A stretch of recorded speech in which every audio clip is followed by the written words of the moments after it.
You're listening to an episode recorded during the time Innovation Fuel was part of University Canada West. We are proud and grateful for the work we've done together, and we want to thank the university for being in our podcast. We are now excited to continue the journey of Innovation Fuel into its next chapter. Thanks for listening. Hello, everyone, and welcome to Innovation Fuel, the podcast that brings you fantastic stories from entrepreneurs and key industry professionals. I am Dave Gelareh. And I am Gelareh Farhadian.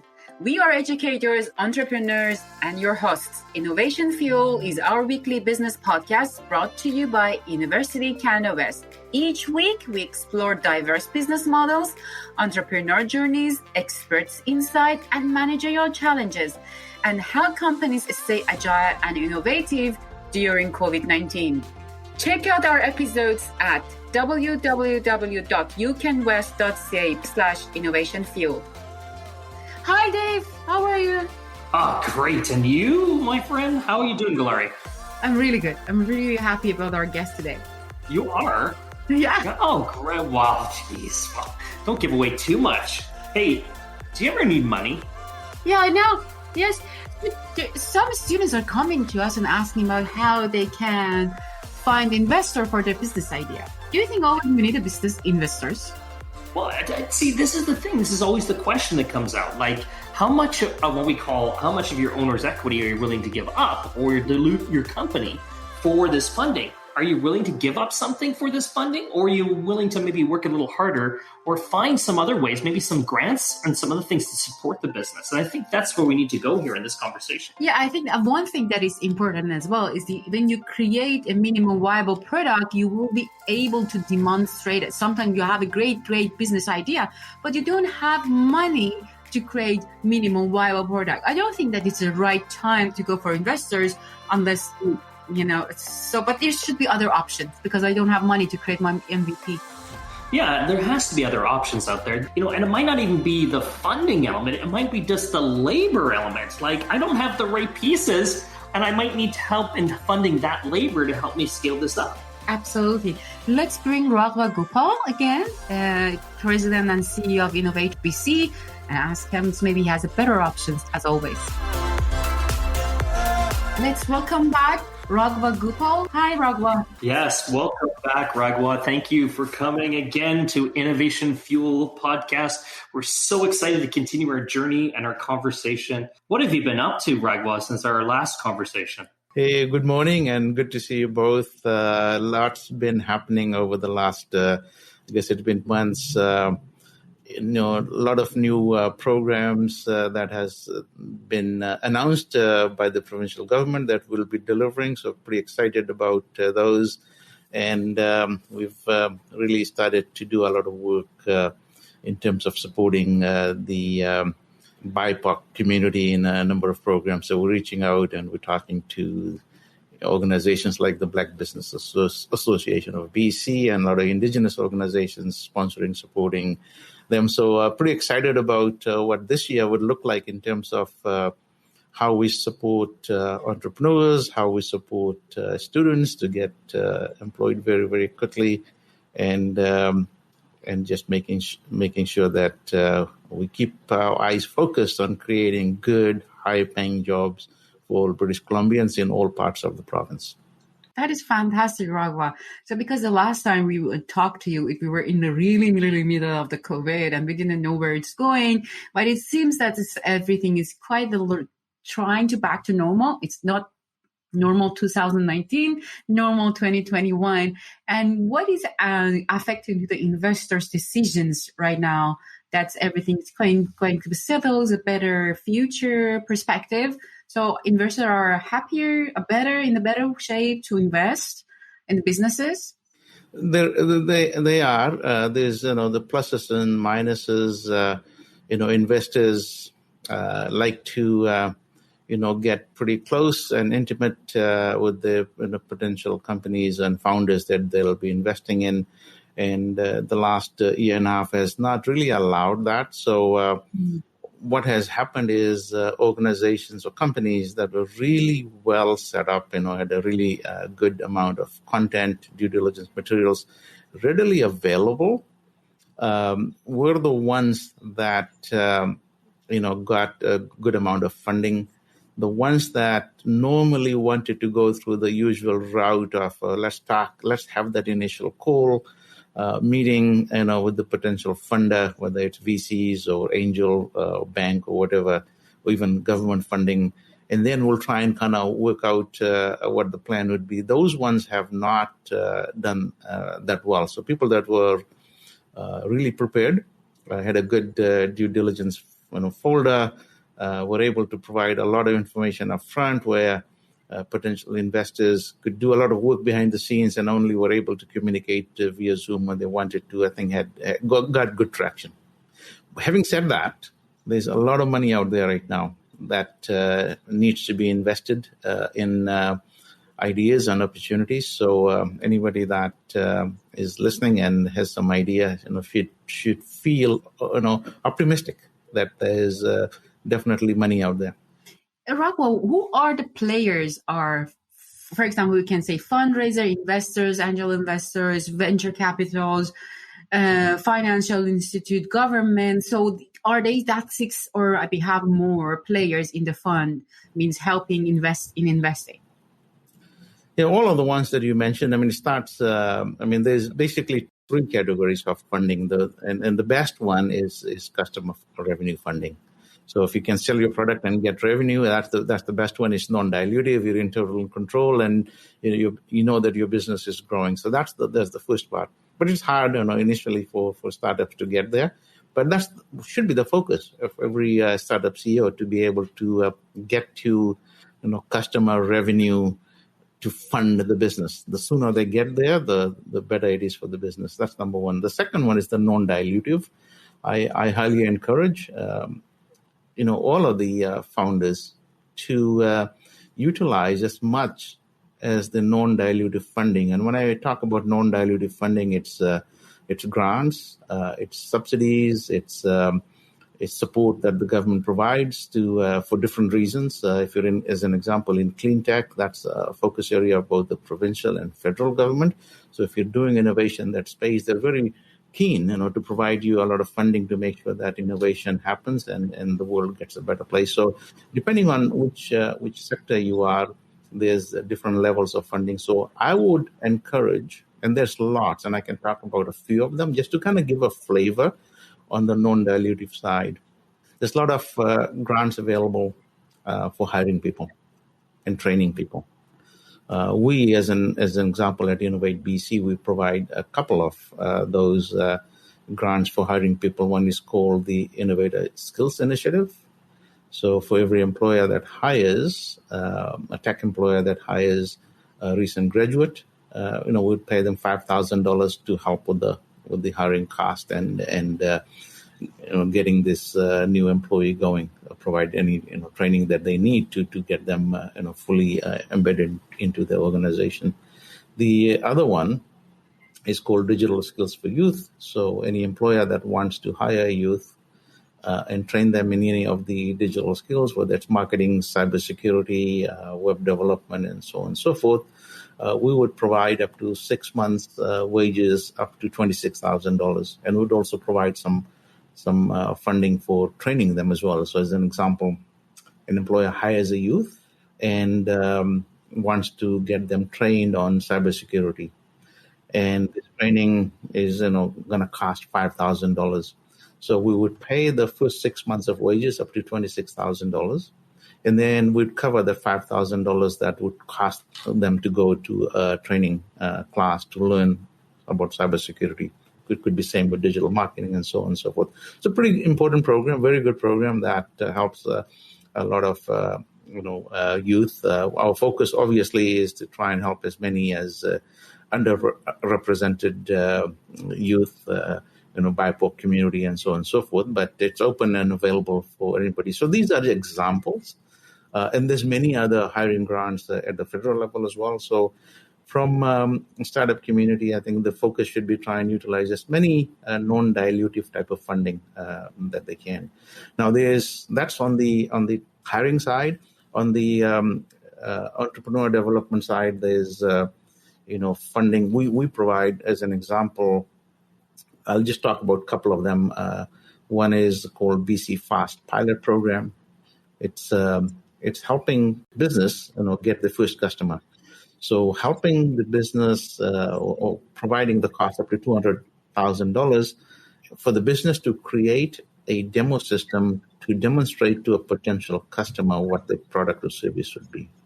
So just one question here is that, so it's you give them funds and then you will receive the back. I mean, how you will receive it back? These are all grants and subsidies, so we don't get anything back. So there's no refund or return. It's the idea here is, if you're a business and say you're in clean tech and you have a potential customer and the customer says, I like what you're telling me, but can you come here and demonstrate that it works? And sometimes, depending on the kind of product it is, it could cost you, $200,000 or $300,000 to go demonstrate or set up that demonstration system. Now, if you're a startup, it becomes pretty difficult for you to go find the $250,000 to go do that. So we would fund that. We would actually provide that money. So you can go to that potential customer, set up the demonstration system, show them. And the idea here is that the potential customer says, oh, I like this. This is good. They'll buy it. They become your first customer. They become your reference customer. And from there, you're able to now sell more and you become a pretty good going concern. So that's the idea. And there's no refund. That's the money that we give. The only thing we expect in return is to make sure that you tell us whether it's been successful or not. And if it's been successful, how has it helped you hire more employees and so on and so forth. So that would be the reporting side is what we expect, but no money back. It's perfect and great idea. It's so fascinating. I just want to know, after that, would you explain a little bit about the platform, what the platform means? What the platform for demo means, what does it mean? It means, what is the platform means? So any demonstration. So it could be, you're a business and the potential customer says, come and show me. And it could be anything, any product that you have that you need to demonstrate to the customer. It doesn't need to go to the customer site. It could be something that you need to build at your office to be able to demonstrate a working version of what you're trying to sell to the potential customer is what we will fund. So we're looking at an MVP, a minimal viable product. Absolutely, yeah. So, the business, has an idea. They build something, they test it out, and then they think it's going to work, and they hook up potential customer by telling them what it's all about, and the customer says, "Okay, show it to me. Now, show me a working product." But it could cost. Sometimes it can only cost $50,000 to build that. Sometimes it could cost $500,000, and we would support, I think, up to $250,000 to build that MVP to be able to show it to the potential customer that here, this is how it works. They must have to have like a pretty solid relationship with a potential customer. Yes. In order for they must have to prove that. They do. So we don't require a commitment or anything like that from the potential customer, because the idea here is not for the potential customer to say, "Well, I'll buy it." It's like, show me. So one thing is that, you help them to create minimum viable product in a stage that it's actually good quality, right? And then, but with some of the co-founders and founders, they have a problem to find the customers. For example, their technology is very sophisticated. It's not for consumers. It's for example, for constructions or builders. Yeah. So do you have this? Will you give them this kind of network to help them to demonstrate their product to them or not? So the way the current program is built, they will have to, like any business, when you start a business, right? This is what I tell them. When somebody comes to me and says, I have this brilliant idea, and I said, perfect, can you explain to me what it is? And then they say, who's going to buy this? Would be my next question. And then they tell me, 5 billion people in the world will buy it. I said, that's perfect. So that becomes the big funnel, right? And I said, what if this and that. Like how do basically by questioning you narrow it down to the point where I say, if you went and talked to these 10 people and give me those 10 names or organizations, and you just tell them this idea, these guys will write you a check right now. These are your first mover customers. These are the ones that will take a risk, because this solution that you're providing is like so needed to them that they will just buy it. So what we're basically saying is, if the company can identify who those, the first 6, I guess, potential customers would be, if they can convince one of them to look at the solution in a working environment, if they're able to convince that, we will help them create that working environment. Right? Mm-hmm. Good. It's perfect. It's a great idea. So you recommend, rather than going to find direct investors in any way, you help them to create revenue from their customer, right? And you encourage them in this way. But then if my technology required more money, because maybe my technology in a lab, it's working very well, but it's sometimes the technology that's working in the lab doesn't mean it's working in the customer side. So how do you help them to actually, for example, have a pilot project first? Yeah. So there's another program and this is not applicable to all of these sectors, but we have a program called Ignite, which is anything related to natural resources and applied science innovation that's happening in the lab. Will provide up to $3,000 to take that idea from the lab to a commercial environment. And the idea here is to SME needs to work with academic institution and researchers, and they need to hire some researchers too. So it's basically a combination of 3 different entities. So a research academic institution with researchers, SME that wants to commercialize the technology, that will hire some students to help with that research and commercialization. We would provide up to $3,000 to get that idea out of the lab into a commercial state. Not obviously, I want to caveat that with not every project will become successful, but at least will provide that pathway to get to trial that. How much you said again? Sorry. $300,000. $300,000. It's a good money for a start. So then, if I know that if it's not successful, at least we learn from the failure. Yeah, absolutely. And it's going to help. And then you'll become successful the second or the third time. So we have a lot, Raghwa, a lot of these different things, and we've gone through a couple different avenues. From source your own revenue, find your own thing. Now you're looking for these grant elements, and then we have these other. How does a startup navigate and find what ones work best for them? How do they find all these things? You said there's a ton of them, but how do they actually find them? That's a very good question, and I guess probably the best kept secret. So, so we fund. I think I probably mentioned it in the previous episode. Maybe I didn't. We fund 10 business accelerators around the province, and each of those accelerators are totally equipped with knowledge of all of these initiatives, grants, subsidies, and funding. And I'll talk about some of the other funding as well.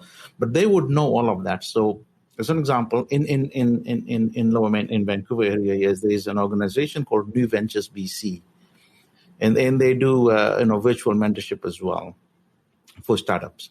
So if you're a startup and you connect with them, I think there's some sort of a process of making sure that it's real and all of that, and they have the capacity to help you out. But they've helped out a ton of startups every year. So once you get connected with them, they will actually partner you with what they call an EIR, which is an entrepreneur in residence. And that entrepreneur in residence has knowledge of all of these things that I've talked about and more. I'm not as probably in tune with everything that's out there, but they are, because we provide them any new opportunities. They also see what's out there, and they have full listing or library of all of these supports.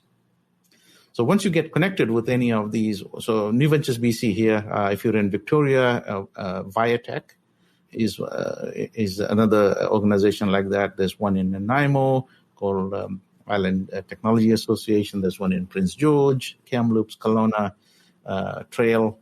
And then there's another one here in Vancouver called Foresight. They focus on clean tech and agri-tech. So if your ideas are in those two sectors, you connect with them, and they will take you through this entire process as well.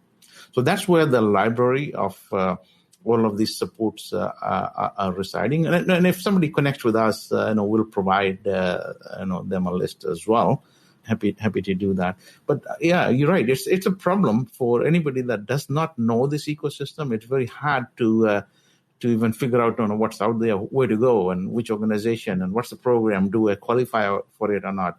But if you're connected with any of these accelerators, incubators that I talked about, then it becomes very simple. You don't even have to think about it, because there are people that are totally knowledgeable about it that will guide you through. So I can say that Innovate BC mostly helping you to get your product done, make it in the operation level, right? So Innovate BC, we provide a lot of funding support directly, but we also provide support to these organizations, the 10 incubators and accelerators, and they are the ones that actually provide the mentorship services and one-on-one service to founders. Do you have any kind of event to help the small businesses, new ventures, to actually show their case to the potential customers? They do. They used to have, obviously, it's all virtual now. They do have sessions where they talk about what we do, sessions, which basically is all the services that they provide. So they do that. So anybody that connects with New Ventures, and if you go to the website, or Accelerator Okanagan in Kelowna as an example, they run these sessions called What We Do, which basically is like, these are the services we provide. If it aligns to something you're doing, we're happy to help. It's all virtual now, but they used to do that in person before. And then obviously the BC Tech Summit that we used to run, Innovate BC, that got canceled last year and won't happen this year. Hopefully we'll have one next year. That's where, we get roughly, over 4,000 people from all across the province and all across the country, and in many international countries. But everything kind of comes there, and you'll get to meet at the marketplace all of these organizations and what they're doing. Yeah, so, Raghwa, one of the things that I'm curious about, and I see the funding side of things, which is great. And I think the one thing that you talked about was getting the right people in the operation to support the business, to help it grow. And we see some other initiatives that the BC government's doing. An example, one that just came out again, that went through a pilot and now it's expanding, is the provincial nominee program with the tech element. Yeah. And the tech example. So, how does Innovate BC help with that element, and how do we, help with, making sure that they can get that talent into the market to help these businesses? From in terms of the employee or the employer, in terms of the provincial nominee program, or how will we help the government? Yeah, I just think of one, because in collaborating with the government, how do all these things kind of collaborate together in order to support the innovation? You're the goal of Innovate BC, and to how do you bring those pieces in and support, and how do we get those in front of potential employers that need that support? Yeah, so we act as sort of the eyes and ears on the ground for our ministry, for the provincial government, and we continually provide them feedback of what we hear in terms of what's good, what's bad, what's missing, what could be done. And we're very connected to the whole ecosystem. We run a lot of roundtables on a regular basis with academia, with industry associations, with the federal counterparts, with local governments, with our incubation partners around the province. So we're always kind of talking and getting feedback. So we were hearing a lot about the shortage of talent. Growing companies. Number one thing that they said, "What's your number one issue?" And they said shortage of experienced talent, not the startup early stage talent, but experienced talent. Experience meaning somebody that had, say, 5 to 10 years in digital marketing or cybersecurity or stuff like that, or operational excellence or human resources and stuff like that. I have a question here because we can see that maybe it's very difficult, the shortage of talent in BC. But then if they have access overseas or other province, will you help them to get that talent? It's still they working on their home country, but you can use our talents because, as you know, it's a shortage for everyone in BC. Yeah. Do you still help them, these small businesses, find talent? I mean, they have talents. Can they use your services for talents overseas? We don't have that service. So we provide that feedback. So government creates that policy. So the PNP pilot was through all of this feedback that the government got. Now, as you probably heard, that's become a permanent program. So it's for the employers now to be able to find a talent anywhere in the world. And through this program, it will be expedited. They can get the talent here very, very quickly to help the business. So we don't get involved in that particular aspect. But I know there's a couple other organizations that help with that. Specifically, Launch Academy has a program where they will help you. I'm pretty sure, I don't know in great detail about all of the programs, but I know they do. They help bring a lot of innovators here to British Columbia from outside, and I'm pretty sure they will be able to help bring talent into British Columbia as well. And I think there's another organization called Van Hack, and the business is specifically doing this, is helping businesses find and bring talent here very, very quickly. So there are other organizations that do that. But you're still focusing on bringing people to BC rather than they stay at their home place and then use them at there virtually. It's not any options like that. Well, that's for the employers. So that's something if how the employer wants to run the business. Sometimes it makes sense to have a fully virtual position that you really don't need to have them physically located here. In that case, they can hire them and then continue to utilize the services. But they are, at a senior level, it's usually better to have that team all together in one room, at some period. So for those ones, the employer wants to bring them here. Now the provincial government has made it, really easy for them to bring that talent over. It's fantastic, Raghwa. As always, we learn a lot from you. You are fantastic. I just can't say that. Raghwa, is there any challenge? For example, for having these kind of services, what is your challenge to create more services? Yeah, obviously, there's lots we want to do, and the financial constraint, we need to kind of work around that. So every time, we come up with ideas, we need to also be creative in how we can maximize and do a lot with very little, because not because nobody wants to support it or the government doesn't want to support it. It's just there's so much to be done, and we want to make sure that we're focusing in the right areas, in the priority areas, and even at that, we want to be very efficient. So the challenge would be the needs are quite huge, and how do you prioritize and focus and work on some very high strategic items that helps everybody. That's the challenge on a daily basis.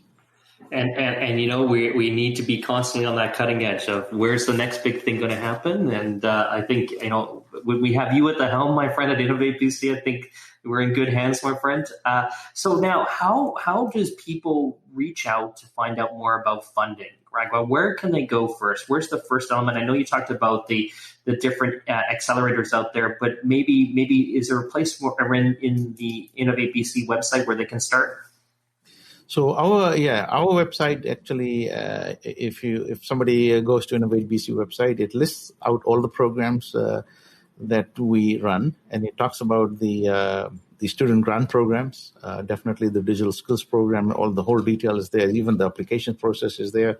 The Innovative Skills Initiative, which has been announced, 3,000 seats.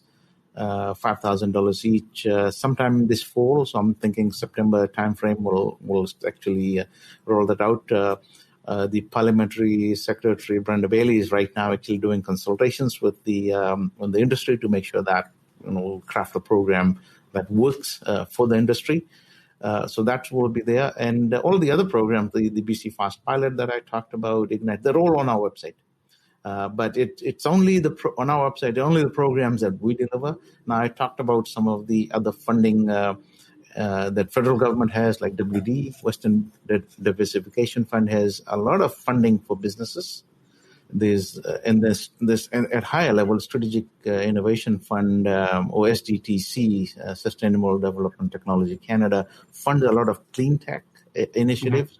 Mm-hmm. I think the last round they funded about $42 million in BC to about 17 different initiatives. It's all of that is not on our website, but you have to go through different websites to be able to find it. Something that we will definitely try and do. And it's one of the objectives this year for us is to build a resource library like that everything will be there. So if you can say that I'm a startup, and then it can show you all of the resources that are applicable to you. Or you can say, I am a business in clean tech. I've got 20 people. I've got $500,000 in revenue. It can then very quickly pass out and say, these are the areas that you should be looking for. It's not there right now. I'm looking for something that might be available like that already, and then we can enhance on it. If not, then we'll create something like that. So, my friend, let's put that challenge out to our students. We have some very capable students that can maybe possibly build that for you. Let's put that challenge out there. Let's put this in an IT course. And let's see if maybe we can come back with some solutions for Innovate BC. That would be fantastic. If we could put that all in one place and make it very simple for the businesses or founders or innovators to be able to access and only see what they potentially will have access to or will align, it will be huge.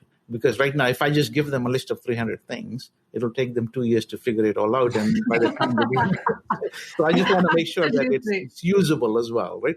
Provide a list. Yeah. And again, streamline, make it more efficient so people can work on their businesses and Absolutely. This would be great. I'd look forward to that. Awesome.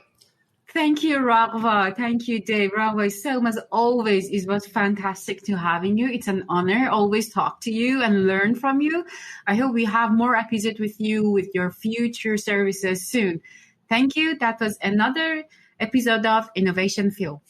Thank you very much. To all entrepreneurs and managers out there, we have ambitious students here at UCW who would love to hear from you and help you with your business through our internship, our capstone program. If you think you have a wonderful story or a challenge that you want to share with our students and our audience that you think they can benefit from, we want to hear from you. We want that information. We want you to be a part of this show. We also want you to join our mentorship program. We've got a great mentorship program to help students as they move on their educational journey towards getting into a career or launching a new opportunity. So reach out to us, connect with us at www.ucanwest.ca/Innovation Fuel. You have just listened to the Innovation Fuel podcast with your hosts, Dave and Gelareh. Subscribe to our podcast on Apple, Google, or Spotify. Join us next week for another innovative story. Thank you for listening and have a great week.